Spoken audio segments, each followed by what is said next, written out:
Сәлем достар, сіздермен апельсин шырынын жасайтын боламыз. Үй жағдайында өте оңай, тез жасалады.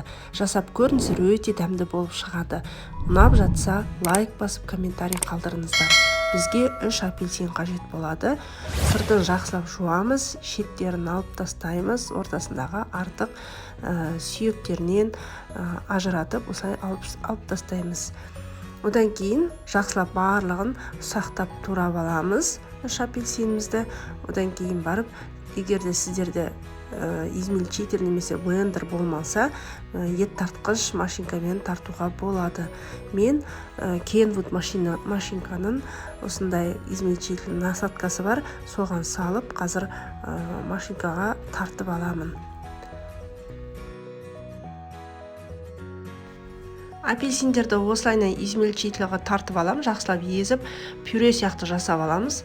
Егерде сіздерде осындай болмаса, мясорубкадан тартуларыңызға болады. Осылайна мына крышкасына шашырап жоғып қалған апельсиндерді езілген осылайна жақсылап түсіріп алам.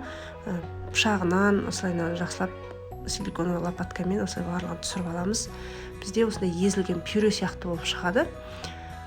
Енді осыны қазір кастрөлге бір ыдысқа саламыз.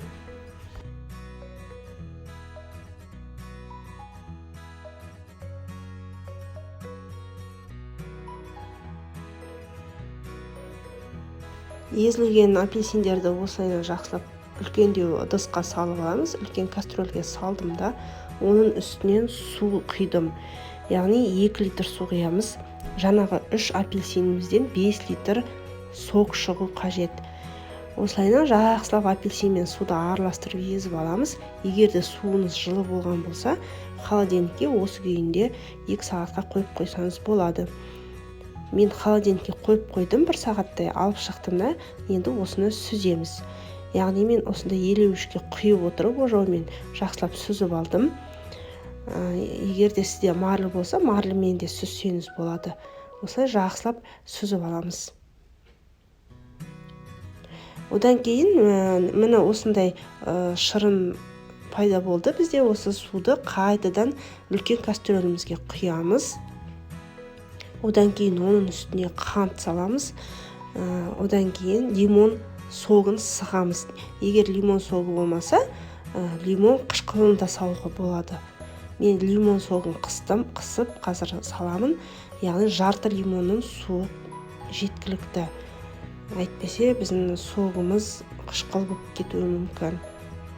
Осылай жақсылап лимонды соғын сығып аламыз.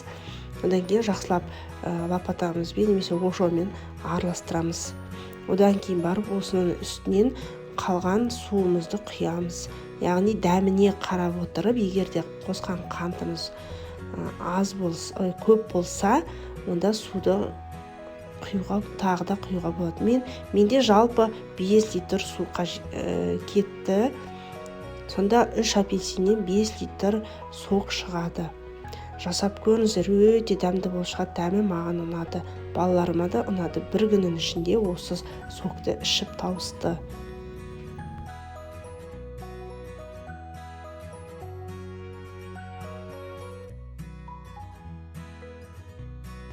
Міне бізде 5 литрлік апельсин шырыны шықты.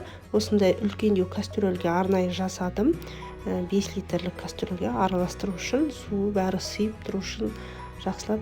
Одан кейін міне қаласаңыз бөтелкелерге құйып қойсаңыз болады. Баклажкаларға не болмаса осылай графинге құйып ұсынсаңыз болады. Өте дәмді болып шығады. Міне осылайна жасап көріңіздер. Ұнаса лайк басып, комментарий қалдырыңыздар. Өте дәмді болып шығады. Және де дүкендегі соктарға қарағанда ешқандай химиялық қоспалар, консерванттар ондай ешқандай қосылмайды. Үй жағдайында өте дәмді болып шығады. Жасап көріңіздер.